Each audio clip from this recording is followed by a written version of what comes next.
भारतीय दर्शन में सबसे पहले दर्शन शब्द के बारे में जानते हैं कि दर्शन शब्द दृश्य धातु से उत्पन्न हुआ है। दृश्य धातु से ही दर्शन शब्द बना है। अगर कहीं एग्जाम में क्वेश्चन आ जाता है दर्शन शब्द बना है किस धातु से, तो दृश्य धातु से दर्शन शब्द बना है, जिसका अर्थ होता है देखना। दर्शन मतलब देखना। क्या देखना? सत्य को देखना। कौन से सत्य को देखना? किसके सत्य को देखना? वो ये है कि जब आपके मन में तरह तरह के सवाल उत्पन्न होते हैं कि जैसे कि मैं कौन हूँ, मैं कहाँ से आया हूँ, क्यों आया हूँ, ये दुनिया कैसे बनी, कौन दुनिया को चला रहा है, किसने इसकी रचना की है। जब इस तरह के आपके मन में सवाल उत्पन्न होते हैं तो उसके लिए जब आप उस सत्य को खोजने के लिए जिस व्यवस्था में जाते हैं उसी को दर्शन कहते हैं। इस तरह के सवालों के जवाब हमें अलग अलग विद्वानों ने अपने अनुभव से दिए हैं। ऋषि मुनियों ने अलग अलग सिद्धांत बताए हैं। उसी को उनके नाम से हम दर्शन शास्त्र को मानते हैं और अलग अलग दर्शनों की इस तरह से रचना हुई है। भारतीय दर्शन की बात करें तो यहाँ भारतीय दर्शन दो पार्ट में माना जाता है। पहला पार्ट है उसका आस्तिक दर्शन और दूसरा पार्ट है नास्तिक दर्शन। ध्यान रखिएगा, आस्तिक दर्शन है और नास्तिक दर्शन है, दो पार्ट में इसको बांटा गया है। दर्शन का अर्थ क्या है और नास्तिक और नास्तिक का अर्थ ये लगाते हैं, जो ईश्वर को मानता है वो आस्तिक है, जो ईश्वर को नहीं मानता है वो नास्तिक है। यही हम लोग अब तक जानते हैं। लेकिन दर्शन के सेंस में जो वेद को मानता है वो आस्तिक दर्शन है। जिसने दर्शन दिया और उन्होंने वेद पर आधारित दिया, वेद को मानते हुए दिया, प्रमाण मानते हुए दिया, उनको आस्तिक दर्शन कहा गया है। यहाँ पर ईश्वर को मानने नहीं मानने से तात्पर्य नहीं है, ध्यान रखेंगे।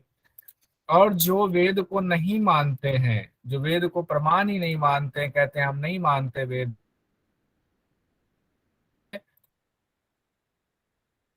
दर्शन जो वेद को नहीं मानते हैं वो तीन दर्शन हैं, जिसमें से हमारा जैन दर्शन, बौद्ध दर्शन और माना जाता है चार्वाक दर्शन। ये तीन दर्शन को नास्तिक दर्शन की श्रेणी में रखा जाता है। जो वेद को मानने वाले दर्शन है आस्तिक दर्शन, इसमें मुख्य रूप से छह दर्शन को रखा गया है।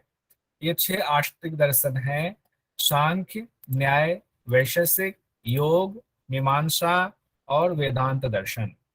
इसमें नाम भी अलग है। मीमांसा को पूर्व मीमांसा कहा गया है, वेदांत को उत्तर मीमांसा कहा गया। ये आगे जब हम लोग इसका विस्तार से देखेंगे तो उसमें सब आपको नोट्स में मिल जाएंगे। ये छह दर्शन हम लोग मुख्य रूप से याद रखेंगे: सांख्य दर्शन, न्याय दर्शन, वैशेषिक दर्शन, योग दर्शन, मीमांसा दर्शन और वेदांत दर्शन।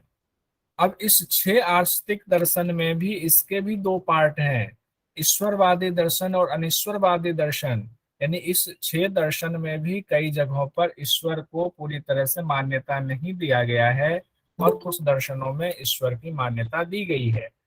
तो ईश्वरवादी दर्शन कौन से हैं? वो है न्याय, वैशेषिक, योग और वेदांत। इनको ईश्वरवादी दर्शन कहा गया है। और जो अनिश्वरवादी दर्शन है उसमें सांख्य और मीमांसा दर्शन को रखा गया है। कि दर्शन, उसके प्रवर्तक और उसके ग्रंथ कौन है, पहले की याद रह जाए, पहले इतना देख लेते हैं फिर इसको डिटेल में देखेंगे। याद करने के लिए कुछ ट्रिक हम लोग अप्लाई करेंगे। जैसे कि सांख्य दर्शन है आपका, सांख्य में क्या है कि संख्या को माना गया है। ठीक है, तो सांख्य दर्शन आचार्य कपिल ने लिखा हुआ है। आचार्य कपिल मुनि हमारे रहे हैं। कपिल मुनि को भगवान विष्णु का अवतार भी कहा जाता है। तो इसको संख्या से जोड़ करके कहा गया है कि आचार्य कपिल जो है वो सांख्य दर्शन के प्रवर्तक हैं। तो सांख्य दर्शन वाला याद कर लेंगे आप, आचार्य कपिल। तो भाग रहे हैं, दो बार तीन बार मन में ही रट जाइए। आज अभी इसी वक्त ऐसा कोशिश कीजिए कि हम इसी वक्त याद कर लें, बाद में हमें जरूरत ना पड़े। तो सांख्य दर्शन को, संख्या की बात आ रही है, ये सांख्य दर्शन महर्षि कपिल की दिया हुआ दर्शन है। और इनका जो मुख्य ग्रंथ है वो सांख्य कारिका है। सांख्य कारिका के लेखक ईश्वर कृष्ण को माना जाता है। ये ध्यान रखिएगा, सांख्य कारिका महर्षि आचार्य कपिल ने नहीं लिखा है, उनको लिखा हुआ है ईश्वर कृष्ण ने। उसके बाद आता है दूसरा दर्शन आपका योग दर्शन आता है। योग दर्शन तो सबको याद होगा, इसमें ज्यादा बताने की जरूरत नहीं है। महर्षि पतंजलि, हम लोग इतना पढ़ चुके हैं, महर्षि पतंजलि ने योग दर्शन की रचना की है। योग दर्शन के प्रवर्तक महर्षि पतंजलि। दो याद रखने में आसानी होती है। न्याय को याद रखने का ट्रिक बताता हूँ। न्याय में गौतम ऋषि, इसमें भी देखिए योग सूत्र जो है, योग सूत्र की रचना पतंजलि ने की है, लेकिन हम लोगों के हाथ में जो योग सूत्र है उसके बारे में ऐसा कहा जाता है कि व्यास भाष्य ने उनकी भाष्य जो रचना की हुई है व्यास भाष्य ने की है, और उसमें उन्होंने कुछ सूत्र को बढ़ाया घटाया है। तो इसीलिए योग सूत्र के बारे में व्यास भाष्य को माना जाता है कि उनकी ही रचना है, भले ही महर्षि पतंजलि ने योग सूत्र की रचना की थी। तो ओरिजिनल महर्षि पतंजलि वाला हमारे पास नहीं है, अभी जो हमारे पास है वो व्यास भाष्य वाला जनरली चल रहा है। इसको लेकर के भी विद्वानों में थोड़ा मतभेद है। अब हम न्याय दर्शन की बात कर रहे थे। न्याय दर्शन देखिए, न्याय को गौतम ऋषि से कैसे याद रखेंगे। हम लोग न्याय दर्शन की बात कर रहे हैं तो गौतम जो थे, यानी कि महात्मा बुद्ध थे, उनका नाम गौतम था। उन्होंने एक हंस को पकड़ा था और हंस के लिए वो न्याय करने राजा के पास गए, और राजा ने न्याय करके दिया कि ये जो है हंस जिसने इसको बचाया है उसी का होगा। तो वो हंस गौतम ऋषि का हो गया था, मतलब गौतम बुद्ध का हो गया था। लेकिन ये वो वाले गौतम बुद्ध नहीं है, ये गौतम ऋषि है। ठीक है। तो याद करने के लिए कि न्याय उस हंस को लेकर हुआ था और उसमें गौतम बुद्ध के पास मिला था, लेकिन ये गौतम ऋषि है। बस याद करने के लिए ट्रिक एग्जाम में आपका न्याय, अच्छा न्याय कौन, हंस वाला न्याय है गौतम, गौतम नाम याद आ जाएगा। तो उन्होंने, गौतम ऋषि ने न्यायिक दर्शन के प्रवर्तक हैं वो। इसके मुख्य ग्रंथ है न्याय सूत्र। उसके बाद आता है अगला वैशेषिक दर्शन। वैशेषिक दर्शन महर्षि कणाद है। वैशेषिक में कहा जाता है विशेष बात, कौन सी विशेष बात रही है। तो महर्षि कणाद में, कणाद के बारे में कहा जाता है ऐसे मतलब कुछ कह सकते हैं आपकी कहानियां, कथा कहानियों में ऐसा कहा जाता है कि महर्षि कणाद थे जो अनाज के दाने को, अनाज के कण को चुना करते थे अपने भोजन के लिए, तब वो अपना जीवन निर्वाह करते थे। तो उनका नाम इसीलिए कणाद पड़ा। और कणाद इसलिए भी पड़ा, कई जगहों पर यह भी कहा जाता है उन्होंने कण का सिद्धांत दिया, यानी सबसे छोटे कण का सिद्धांत दिया। वो विशेष बात थी बाकी सब लोगों से। कण मतलब कहते हैं अणु का कण, परमाणु का कण, जो सबसे छोटा कण है, उस कण का सिद्धांत इन्होंने दिया महर्षि कणाद ने। इसीलिए वो विशेष बात की वजह से महर्षि कणाद इसके प्रवर्तक बने या माने जाते हैं। तो उस हिसाब से कणाद का नाम हम लिखेंगे, इन्होंने विशेष बात की थी महर्षि कणाद ने। और इनके ग्रंथ का नाम है वैशेषिक सूत्र। इस ये तो ग्रंथ वाला तो आराम से याद रहेगा। न्याय में न्याय सूत्र, योग में योग सूत्र, सांख्य में सांख्य कारिका, वैशेषिक में वैशेषिक सूत्र। मीमांसा दर्शन, मीमांसा दर्शन को हम कैसे याद रखेंगे वो देखिए। मीमांसा को पूर्व मीमांसा भी कहा जाता है और वेदांत को उत्तर मीमांसा कहा जाता है। तो हम पूर्व मीमांसा पर बात करते हैं। मीमांसा, इसको याद रखने के लिए ऐसे करेंगे, पूर्व मीमांसा भी इसको कहते हैं। तो पूर्व में मांस, मांसा है ना, मीमांसा। तो आप सोचिए कि मांस, मांस जो होता है मांस, तो मांस जब पहले लोग खाते थे, या पूर्व में मान के चलिए पूर्व में मांस खाते थे, तो उसके साथ जाम टकराते थे। जाम मतलब शराब पीते थे, जाम टकराते थे, तो मांस के साथ जाम टकराते थे। तो जैमिनी उस हिसाब से हम बस याद करने के लिए रखेंगे। मीमांसा तो जाम टकराया, जैमिनी हो गए, और इनका ग्रंथ हो गया मीमांसा सूत्र। अब अगला आता है वेदांत। वेदांत को हम लोग कहते हैं उत्तर मीमांसा। उत्तर मीमांसा। अब देखिए, वो पहले है पूर्व मीमांसा, उसके बाद आया उत्तर मीमांसा। अब क्या हुआ, पूर्व में आपने मांस खाया, जाम टकराया, तो मांस खा के जब जाम टकराएगा तो क्या होगा, लोगों में फिर विवाद होगा, लड़ाई झगड़ा होगा। तो उत्तर मीमांसा मतलब कि मांस खाने के बाद तो क्या हो गया, वाद विवाद हो गया, तो बादरायण नाम रखेंगे। ठीक है, तो इस तरह से वेदांत को हम लोग बादरायण, या वेदांत में वेद व्यास, वेदांत और वेदांत से वेद, तो अगर वेद व्यास है तो वेद व्यास होगा वेदांत का, अगर उत्तर मीमांसा है तो बादरायण। दोनों एक ही चीज, नाम एक ही, बस याद करने के लिए ट्रिक बता रहा हूँ। और इसके जो ग्रंथ है मुख्य, वो है ब्रह्मसूत्र, और ब्रह्मसूत्र बादरायण ने ही लिखा, ये ध्यान रखेंगे। सबसे पहले सांख्य शास्त्र देखते हैं, आपको पूरा याद हो जाए, क्योंकि एक बार हमने ऊपर याद किया, एक बार सबको हम रिपीट करेंगे नीचे, तो आपको दिक्कत नहीं होगी। सांख्य शास्त्र के प्रवर्तक आप लोग बताते जाइए, कौन है सांख्य शास्त्र के प्रवर्तक?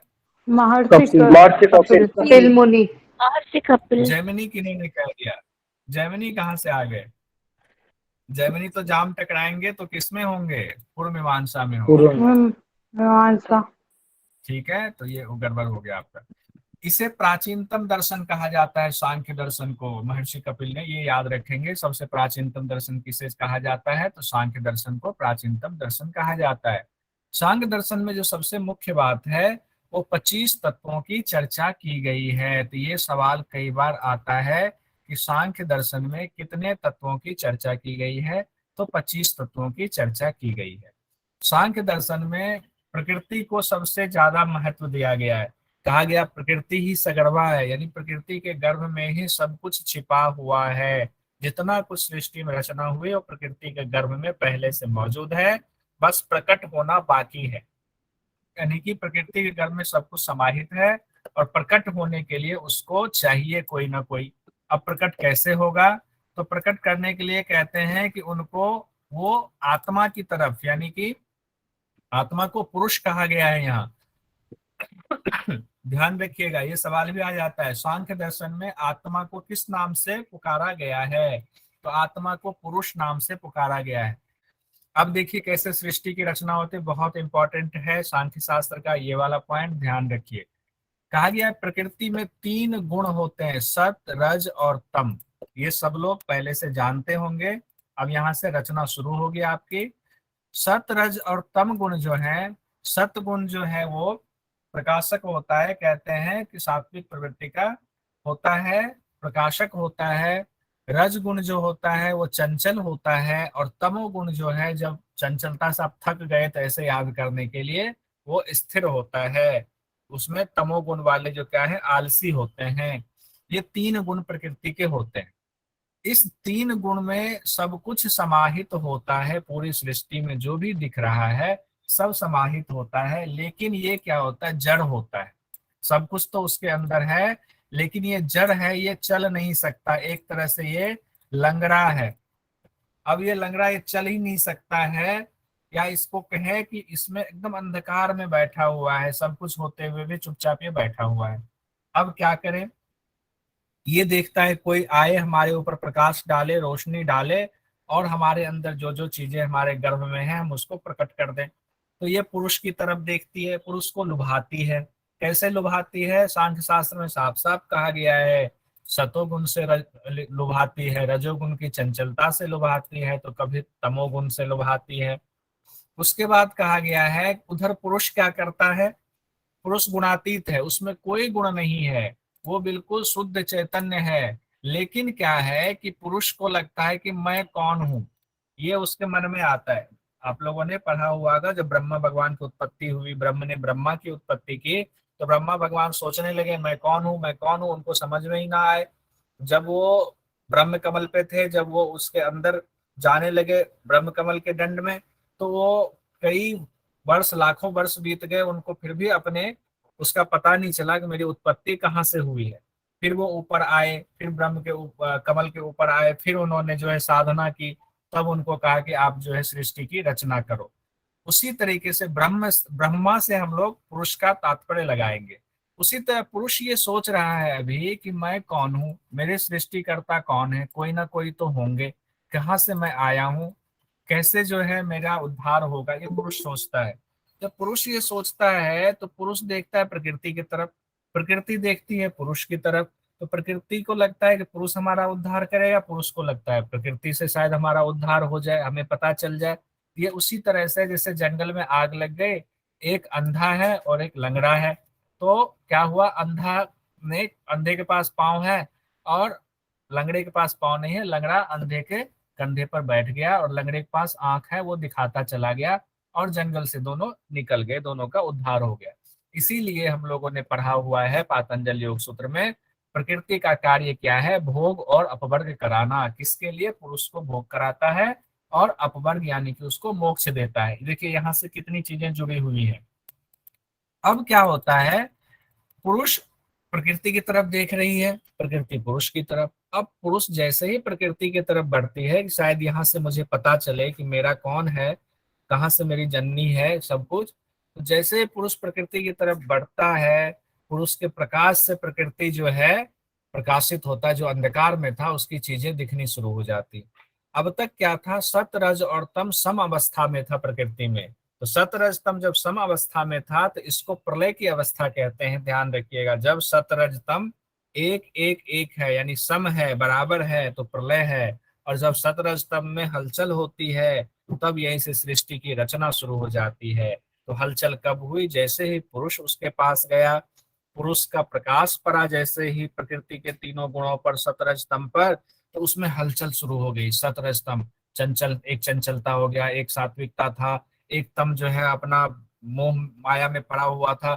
सब में जैसे ही चंचलता शुरू हुई वैसे ही एक ऊपर नीचे होना शुरू हो गया, कोई बढ़े कोई घटे। अब जैसे ही बढ़ना घटना शुरू हुआ वैसे ही जो है सृष्टि की रचना शुरू हो गई। अब सृष्टि की रचना शुरू हुई तो कौन सा तत्व पहले आया ये जानना बहुत जरूरी है, एग्जाम में कई बार पूछ दिया जाता है। अब इसको आप देख लीजिए। उसके बाद क्या होता है, 25 तत्व जो है अब उदित होगा। किस सीक्वेंस में 25 तत्व उदित होता है उसको देखते हैं। प्रकृति पुरुष मिल गए, गुणों में हलचल पैदा हो गई। गुणों में हलचल पैदा होते ही सबसे पहला तत्व जो पैदा हुआ वो हुआ हमारा महद तत्व की उत्पत्ति हुई। सब महद तत्व। तो आपके एग्जाम में आए कि सांख्य शास्त्र के मुताबिक सबसे पहले तत्व की उत्पत्ति कौन से हुई? प्रकृति और पुरुष के संयोग के बाद तो महद तत्व की उत्पत्ति हुई। महद तत्व को ही बुद्धि कहा जाता है। महद को क्या कहा जाता है? बुद्धि। तो महद तत्व की उत्पत्ति हुई। जब महद तत्व आया तो उसके अंदर अहंकार उत्पन्न हो गया, यानी बुद्धि को अहंकार उत्पन्न हो गया कि मैं बहुत बड़ा कुछ हूं और मैं सबसे पहले आया हुआ हूं। ये अहंकार जैसे आया तो अहंकार तत्व उभर कर उसके अंदर, ये सब पहले से ही प्रकृति में मौजूद है, बस पुरुष के प्रकाश पड़ने से धीरे धीरे अब ऊपर उभर रहा है। तो महद आया यानी बुद्धि आई, बुद्धि में अहंकार आ गया, वो प्रकट हो गया। और उसके बाद क्या हुआ, एकादश इंद्रियों का उद्भव हुआ। ये इसी सीक्वेंस में उद्भव हुआ है। एकादश इंद्रियां में कौन कौन सी आती हैं? 5 ज्ञानेंद्रियां, 5 कर्मेंद्रियां और एक मन। मन को उभय इंद्री कहा जाता है। ये ज्ञानेंद्री में भी गिना जाता है, कर्मेंद्री में भी गिना जाता है। तो एग्जाम में आ सकता है इनमें से उभय इंद्रिय कौन सा है? तो मन रहेगा ही रहेगा और मन को ही टिक लगाएंगे, मन उभय इंद्रिय है। जब ये एकादश इंद्रिय आ गई तो उसके बाद 5 तन्मात्रा आया। 5 तन्मात्रा कौन कौन सा होता है? रूप, रस, गंध, शब्द और स्पर्श, ये 5 तन्मात्रा आया। और सबसे लास्ट में 5 महाभूत की उत्पत्ति हुई है, जो कि दिखता है। इससे पहले जितनी चीजें आई वो दिखती नहीं थी, अब ये जो 5 चीजें आई पंच महाभूत वो दिख रही है, आकाश, वायु, अग्नि, जल और पृथ्वी। इस तरह से हमारे 25 तत्व पूरा होते हैं। गिनती कर लीजिए, 5 यहाँ हुआ, 5 तन्मात्रा 10 और 11, 10 11 कितने हो गए? 21। अहंकार 22, महद 23 और 2 तत्व हो गए प्रकृति और पुरुष। तो इसके बाद 24 और 25, तो आपके 25 तत्व हो गए। आज के बाद आपको इसमें कोई कंफ्यूजन नहीं होना चाहिए। अब सांख्य शास्त्र में, सांख्य दर्शन में और क्या कहा गया है उसको देख लीजिए, क्योंकि एग्जाम की दृष्टि से बड़ा महत्वपूर्ण है ये। इसमें कहा गया है सांख्य शास्त्र में त्रिविध दुख की चर्चा है, 3 दुख की चर्चा है। वैसे दुख का अलग अलग शास्त्रों में अलग अलग नाम दिया गया है, लेकिन सांख्य शास्त्र में त्रिविध दुख शब्द इस्तेमाल किया गया है और वो 3 दुख बताए गए हैं। पहला है आध्यात्मिक दुख, दूसरा है आधि भौतिक दुख, तीसरा है आधि दैविक दुख। आध्यात्मिक दुख, नाम से आध्यात्मिक लगता है लेकिन ये आध्यात्मिक का अर्थ कुछ और है। इसके दो पार्ट हैं, शारीरिक दुख और मानसिक दुख, ये याद रखेंगे, शारीरिक और मानसिक। शारीरिक दुख कौन सा है? जो त्रिदोष जन्य है। त्रिदोष मतलब वात पित्त कफ में जब अधिकता हो जाती है, कोई कम हो गया कोई ज्यादा हो गया, उससे जो आपको दोष हुआ शारीरिक, कभी बुखार हो गया कभी सर्दी जुकाम हो गया, तो उससे जो संबंधित बीमारी होगी उसको कहेंगे शारीरिक दुख। उसके बाद मानसिक में आता है काम क्रोध लोभ मोह की वजह से, कि जैसे किसी के पास बलेनो गाड़ी आ गई और हमारे पास तो ऑल्टो ही है तो हमें दुख होता है, किसी के पास मर्सिडीज आ गई और हमारे पास तो सिंपल स्विफ्ट ही है, तो जो जलन होती है, जो मोह काम क्रोध उत्पन्न हो जाते हैं, वो मानसिक दुख जो आपको देता है वो आध्यात्मिक दुख में माना जाएगा, ये दोनों।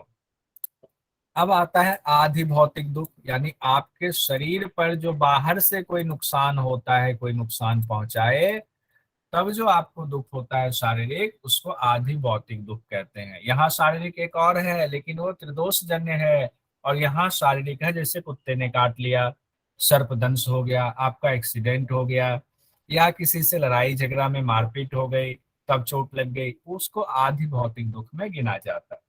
आधि दैविक दुख में गिना जाता है जो प्रकृति के द्वारा उत्पन्न हो गया, जैसे कि बाढ़ आ गई, कोई और आपदा आ गया, भूकंप आ गया, तो उसको आधि दैविक दुख में गिना जाएगा।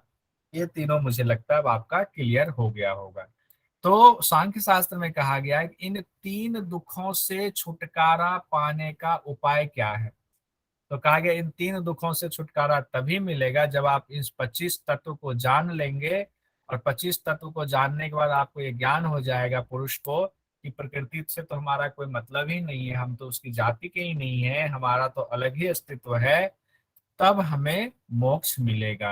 यानी सांख्य के मुताबिक अज्ञान की वजह से ये दुख है, और यथार्थ ज्ञान की जब हमें प्राप्ति हो जाती है, तो यथार्थ ज्ञान प्राप्त होने पर हम मोक्ष को प्राप्त कर लेते हैं, और यथार्थ ज्ञान में 25 तत्वों का ज्ञान जरूरी है। अब इसके ठीक बाद योग दर्शन पढ़ा जाता है, क्योंकि योग दर्शन को उसका व्यवहारिक ज्ञान माना जाता है। किसका व्यवहारिक ज्ञान माना जाता है? सांख्य दर्शन। सांख्य दर्शन। सांख्य दर्शन। का व्यवहारिक ज्ञान माना जाता है। तो योग दर्शन के प्रवर्तक कौन है तो सब जानते होंगे, बता दीजिए एक बार। पतंजलि। महर्षि पतंजलि। महर्षि पतंजलि है। और इनके मुख्य ग्रंथ कौन है? योग सूत्र। योग दर्शन। योग दर्शन या योग सूत्र, ये हम लोगों ने देख लिया। सांख्य का ही व्यवहारिक जो है दर्शन, वो हमारा योग दर्शन है। अब देखते हैं कि सांख्य और योग दर्शन में, महासु का मीन्स क्या है सर यहाँ पे? जी आप जरा जोर से बोलिए। महासु का मीन्स क्या है? मशहूर। अब हम लोग देख लेते हैं सांख्य दर्शन और योग दर्शन में मुख्य अंतर क्या है। एक एक कहा गया है कि थियोरी है, एक प्रैक्टिकल है, तो लेकिन दोनों में अंतर तो कुछ होगा। कहा गया है कि सांख्य शास्त्र में ईश्वर को सीधे तौर पर नहीं माना गया है, हालांकि पुरुष तत्व की चर्चा की गई है, लेकिन सीधे उनको ईश्वर शब्द से इस्तेमाल नहीं किया गया है। सारी शक्ति माना गया है प्रकृति के अंदर है, और प्रकृति को अलग तत्व माना गया है, और पुरुष को अलग तत्व माना गया है। जबकि हम लोगों ने इससे पहले पढ़ा हुआ है कि शिव संहिता में ही, कि शिव से ही सारा कुछ उत्पन्न हुआ है, प्रकृति भी, बाद में प्रकृति भी शिव में लय हो जाती है, यानी कि पुरुष में आत्मा में लय हो जाती है। लेकिन योग दर्शन में ऐसा नहीं कहा गया है, इसीलिए योग दर्शन को, इसको सांख्य दर्शन को द्वैतवाद का सिद्धांत कहा जाता है। इसमें दो तत्व को शुरुआत में माना गया है, प्रकृति और पुरुष को। वहीं योग दर्शन में खुलकर ईश्वर की बात की गई है, हम लोगों ने पढ़ा है, ईश्वर का स्वरूप पढ़ा है। कर्म क्या है? क्लेश कर्म विपाक आशय से जो रहित हो वही ईश्वर है। ईश्वर का नाम भी हम लोगों ने पढ़ा है, क्या है ईश्वर का नाम योग दर्शन में? प्रणव।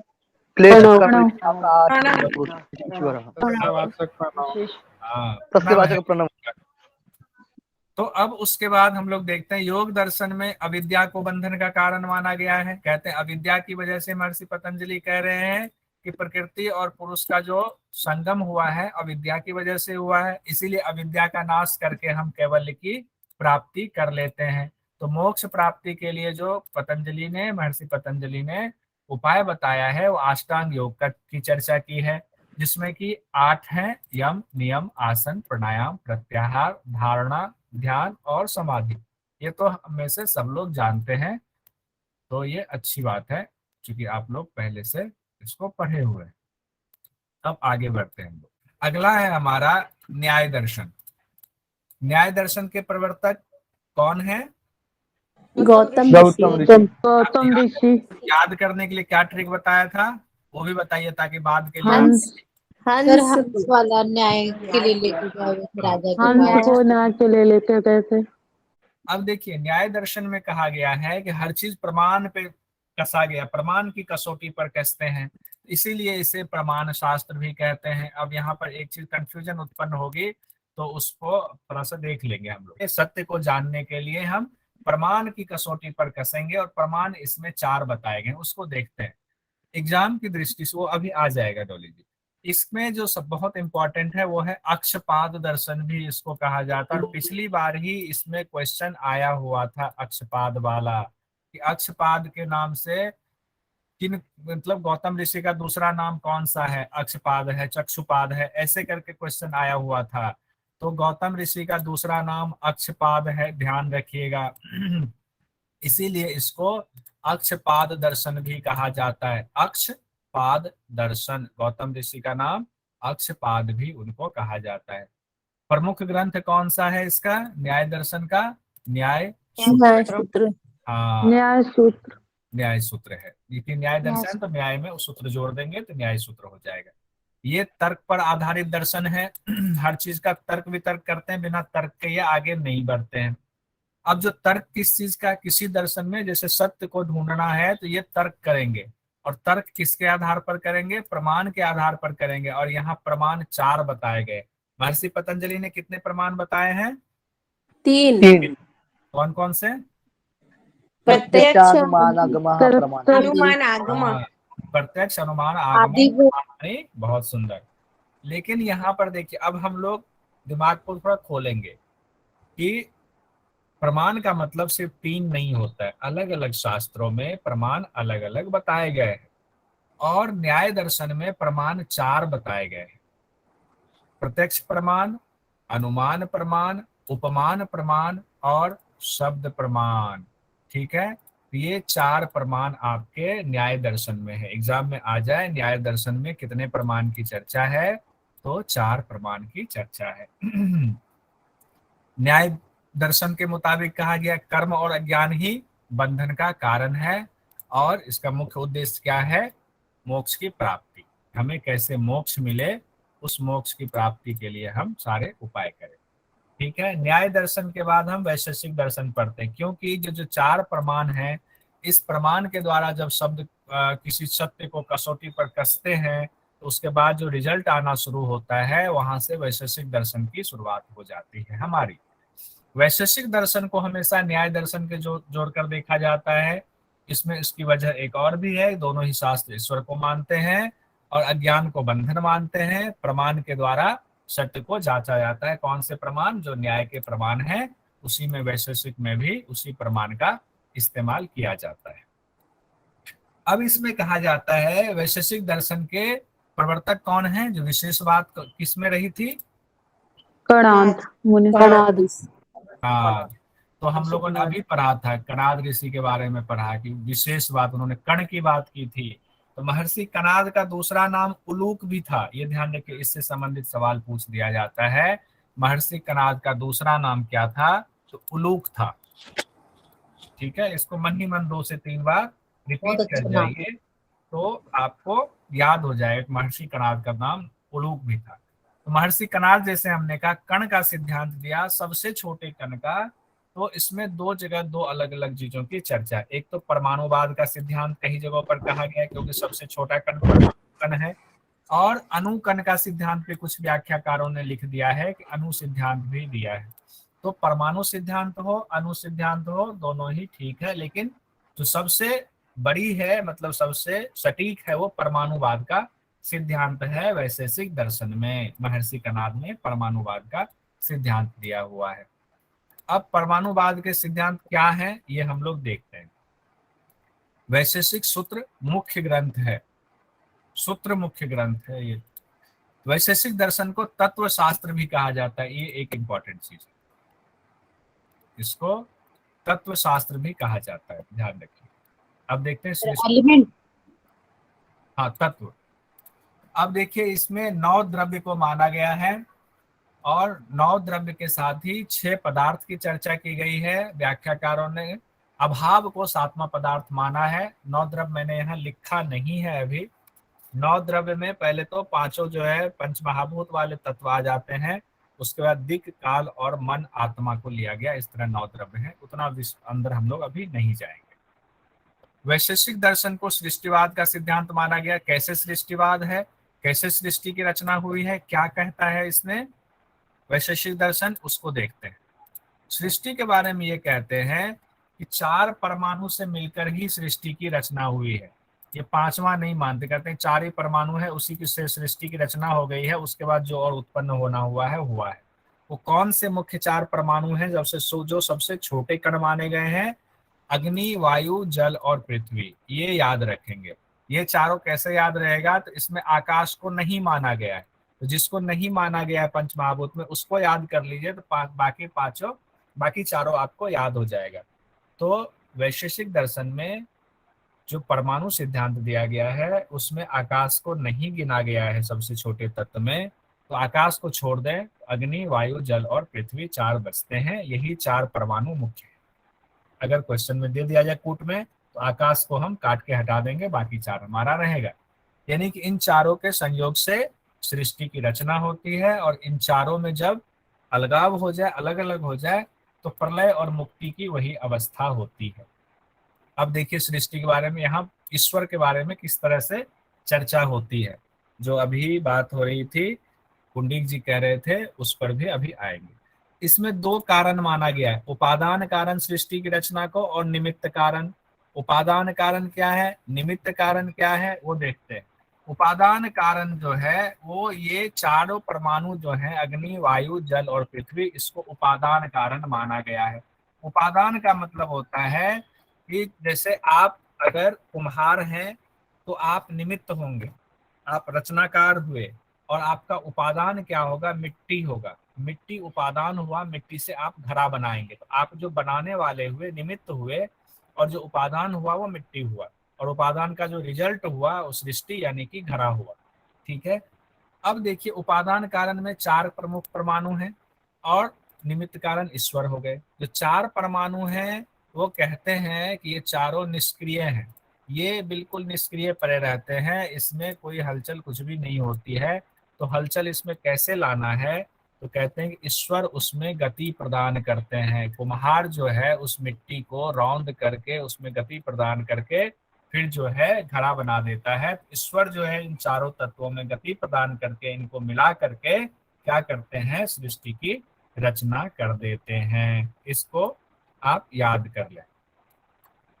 अब यहाँ हमारा चौथा कंप्लीट हो गया, वैशेषिक दर्शन। अब हमारा आता है मीमांसा दर्शन या पूर्व मीमांसा दर्शन। पूर्व मीमांसा दर्शन हमने याद करने के लिए क्या बोला था इसको? जैमिनी। कैसे याद? अध्ययन। सर बोले थे मांस पूरब और के लोग मांस खाकर जाम पीना। खाते थे। बाद में वाद विवाद हो जाता है। तो बाद में होगा, उत्तर में होगा ना। ये उत्तर ये पूर्व है। पूर्व में लोग मांस खाते थे और जाम टकराते थे। तो जाम टकराए प्रवर्तक कौन हो जाएंगे? जैमिनी। तो पूर्व मीमांसा के प्रवर्तक हो गए जैमिनी, और इसके मुख्य ग्रंथ को कहा जाता है मीमांसा सूत्र। कर्म सिद्धांत को लिया है, यानी कि पूर्व मीमांसा वेद के कर्म सिद्धांत पर आधारित है। कर्म सिद्धांत मतलब हम लोग जो गृहस्थ लोग हैं उनके बारे में कहा है इन्होंने कहा है कि जो आपका जन्म मरण होता है, जो आप बार बार इस सृष्टि के चक्र में फंसे हुए हो, उसकी वजह कर्म है। कौन से कर्म कहे? कहा ये 3 कर्म है। ऊपर भी देखिए, नहीं ऊपर दुख आया हुआ था, कर्म की चर्चा हो रही। ठीक है। कर्म कहा गया संचित कर्म, जो आपके कई जन्मों के पूर्व जन्म पे जन्म हुआ है, उसमें जो आपने कर्म किए हैं वो कर्म आपके उसमें संचित हैं, आपके कर्माशय में। अब कर्म संचित है, वो कभी भी फलित हो सकता है, कभी भी कोई कर्म फलित हो सकता है, कोई कर्म बाद में फलित होगा, तो वही संचित कर्म कहा है। उसके बाद का है संचयी मान कर्म। संचयी मान कर्म है जो नया कर्म आप कर रहे हो, अभी हम लोग पढ़ाई कर रहे हैं तो ये भी एक कर्म है, अगर हम लोग यहाँ पर नेट की का फॉर्म भर रहे हैं तो वो भी एक कर्म है, तो ये संचयी मान कर्म में माना जाएगा। अब प्रारब्ध कर्म है तीसरा। प्रारब्ध कर्म का मतलब है जो पहले के कर्म अभी वर्तमान में हम भोग रहे हैं, जो भोगना हमने शुरू कर दिया है उसको प्रारब्ध कर्म माना जाता है। जो नहीं भोगा है, संचित है, वो संचित कर्म में आ जाएगा। तो कहते हैं 3 कर्म की वजह से हम लोग जो है जन्म मरण के चक्कर में फंसे हुए, हमें तो मोक्ष चाहिए भैया। तो मोक्ष कैसे मिलेगा? कहते हैं कि इसे चूंकि कर्मकांड का दर्शन कहा गया है, तो कर्मकांड में कहते हैं कि जो गृहस्थ हैं उसके लिए 5 यज्ञ बताए गए। वैसे तो कर्मकांड में कई यज्ञों की चर्चा, 21 यज्ञों की मुख्य कहते हैं चर्चा है, लेकिन गृहस्थों के लिए, हमारे लिए, आपके लिए मोक्ष प्राप्ति के बारे में कहा गया है कि 5 यज्ञ को आप कर लें तो आपको मोक्ष मिल जाएगा, इससे छुटकारा मिल जाएगा। कौन कौन से यज्ञ हैं? ब्रह्म यज्ञ। ब्रह्म यज्ञ को ज्ञान के बारे में भी कहा गया है, ज्ञान की प्राप्ति को ब्रह्म यज्ञ कहा गया कि आप ज्ञान लें।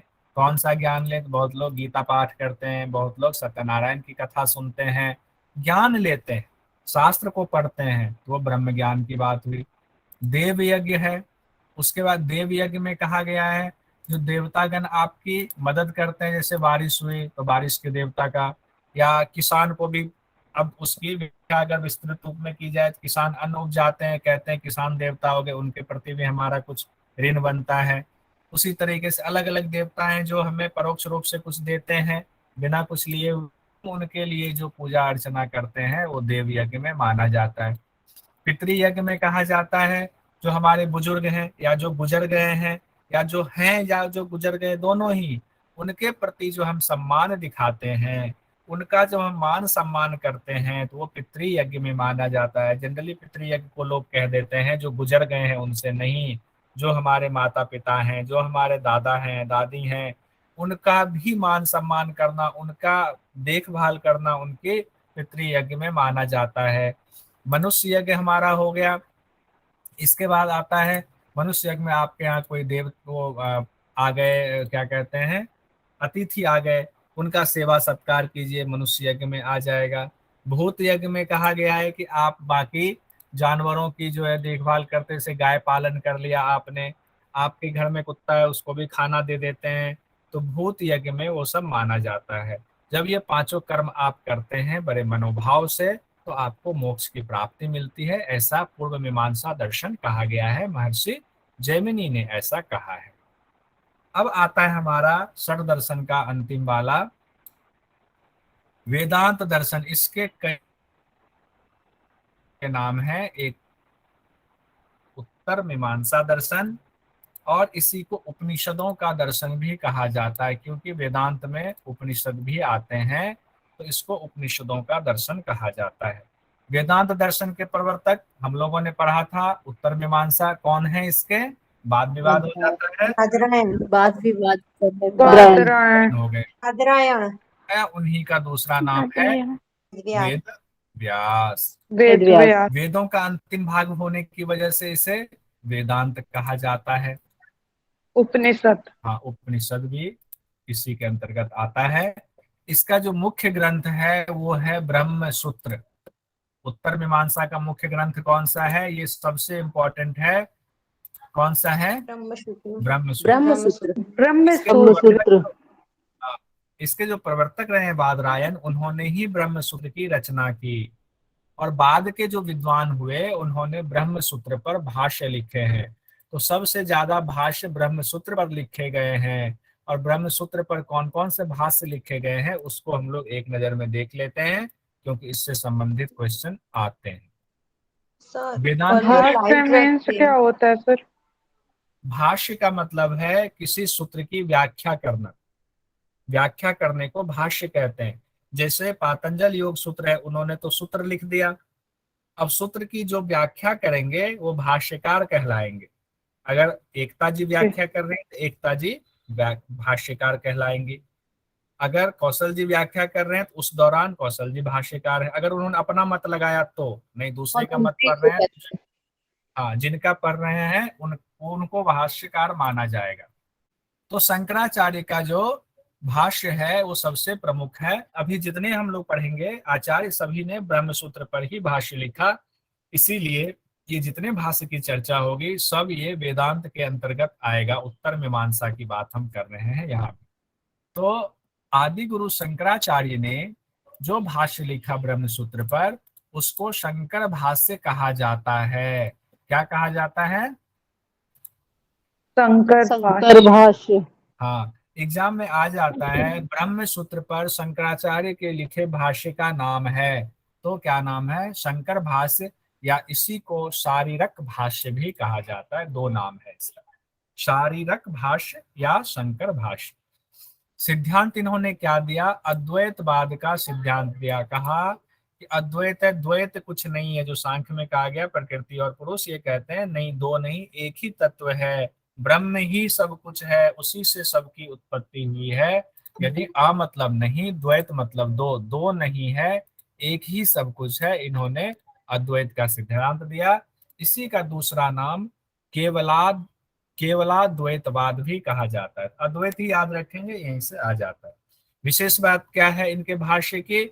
इन्होंने जो कहा है मोक्ष के लिए ज्ञान मार्ग का रास्ता बताया है कि आपको ज्ञान होना चाहिए, ज्ञान होने से आपको मोक्ष मिलेगा।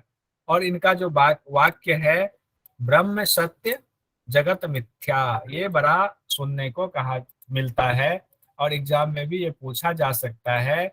ब्रह्म सत्य जगत मिथ्या ये किनका कथन है? तो ये शंकराचार्य का कथन है। ब्रह्म ही सत्य है और ये जो जगत दिख रही है ये मिथ्या है, ये झूठा है।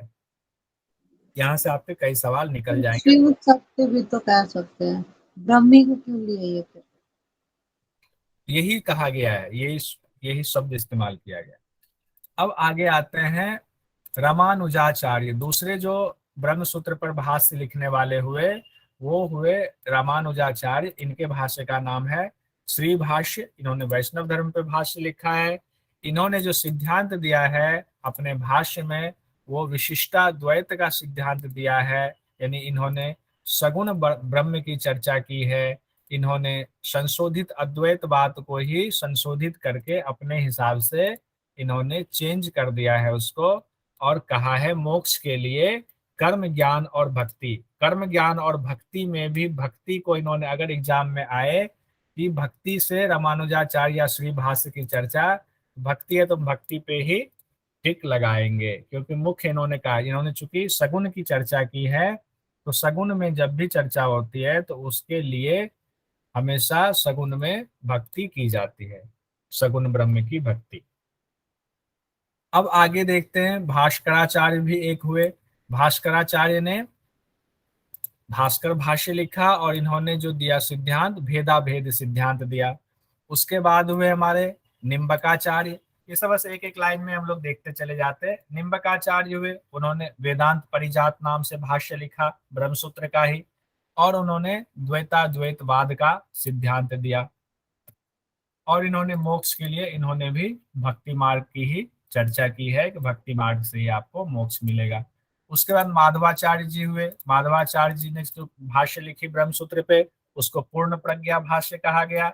वो भी द्वैतवाद का इन्होंने सिद्धांत। देखिए ब्रह्मसूत्र तो एक ही है, उसी में कोई अद्वैत नाम से उसकी व्याख्या कर दे रहे हैं, कोई द्वैताद्वैत नाम से व्याख्या कर रहे हैं, कोई द्वैतवाद नाम से व्याख्या कर रहे हैं, तो अलग अलग नाम से व्याख्या कर रहे हैं। तो ये चीज एक ही है जो स्वाति जी कह रही थी कि सूत्र तो एक ही रहेगा, व्याख्याकार अपने हिसाब से चीजों को बदल देते हैं। वल्लभाचार्य हुए, उन्होंने अणुभाष्य लिखा। तो अणुभाष्य किन्होंने लिखा? वल्लभाचार्य ने। इन्होंने शुद्ध द्वैतवाद का सिद्धांत दिया और इन्होंने भी भक्ति मार्ग को बताया कि मोक्ष भक्ति मार्ग। अणु वाला तो आपने उल्लुक के बारे में बताया था। अणुभाष्य है ये वेदांत हम लोग पढ़ रहे हैं, उत्तर वेदांत पढ़ रहे हैं, ठीक है। और वहां पर जो अणु है वो कौन सा था? वो कणाद जी को उल्लुक बोला था। कणाद था, वैशेषिक कौन सा था? वैशेषिक हाँ, था। वैशेषिक दर्शक के प्रणेता। ठीक है, ये वैशेषिक है और हम लोग अभी जो पढ़ रहे हैं वो वेदांत पढ़ रहे हैं, दोनों अलग अलग। ये हम लोग ब्रह्म सूत्र जो मुख्य है वेदांत का, उसको किन किन लोगों ने भाष्य किया है वो है अनुभाष्य, इन्होंने नाम दिया। अब जो नास्तिक जो दर्शन है, नास्तिक दर्शन में तीन प्रमुख है, जैन दर्शन, बौद्ध दर्शन, चार्वाक दर्शन। इसको बहुत ज्यादा विस्तार से हमने नहीं लिया है, बस इनके प्रवर्तक का नाम देख लेते हैं, बाद में कभी इसको विस्तार से कर लेंगे। जैन दर्शन के प्रवर्तक ऋषभदेव को माना जाता है, क्योंकि पहले प्रवर्तक ऋषभदेव ही रहे। अगर ऋषभदेव नहीं है आपके ऑप्शन में और महावीर स्वामी है, तब महावीर स्वामी को टिक लगाएंगे। अगर महावीर स्वामी ऋषभदेव दोनों हैं तो हम लोग ऋषभदेव को टिक लगाएंगे, ठीक है। क्योंकि महावीर स्वामी तो इसके क्या थे, उन्होंने ऋषभदेव 24वें तीर्थकर। 24वें 24वें तीर्थकर थे। ये फर्स्ट हाँ। थे। हाँ। ऋषभदेव फर्स्ट थे। बहुत बढ़िया। इनका जो सर एक बार सिद्धांत था, रिपीट करते। हाँ, उनके सिद्धांत को जैन महावीर स्वामी ने फैलाया था। उन्होंने जैन दर्शन का सिद्धांत दिया नहीं था, ठीक है। तो इनके प्रवर्तक हुए ऋषभदेव। बौद्ध दर्शन के प्रवर्तक गौतम बुद्ध हैं, इसमें तो कोई संशय ही नहीं। चार्वाक दर्शन में संशय होता है। क्या संशय होता है? चार्वाक दर्शन के बारे में कहा गया चार्वाक ने ही चार्वाक दर्शन दिया है। तो चार्वाक ने ही चार्वाक दर्शन दिया। अगर आपके पास ऑप्शन चार्वाक है, चार्वाक लगा दीजिए, लेकिन माना जाता है बृहस्पति जी ने चार्वाक दर्शन को लिखा है। क्यों लिखा है इस पर अलग से ये अलग विषय हो जाता है। तो चार्वाक में चार्वाक या बृहस्पति दोनों में से अगर दोनों है तो बृहस्पति लगाएंगे, सिर्फ चार्वाक है तो चार्वाक लगाएंगे। एक कूट ये देख लेते हैं, कूट 1, कूट 2। न्याय दर्शन गौतम ऋषि, वैशेषिक कणाद और सांख्य कपिल। वैशेषिक दर्शन के कौन हो गए? सर महर्षि कणाद। महर्षि कणाद। अब आप लोग एक काम कीजिए, इसमें भी टाइप बॉक्स में भी लिख सकते हैं, ठीक है। मीमांसा दर्शन का दूसरा नाम क्या है? उल्लूक। जैमिनी। उल्लू पूर्व मीमांसा। उल्लू मीमांसा दर्शन का दूसरा नाम उलूक है। पूर्व मीमांसा।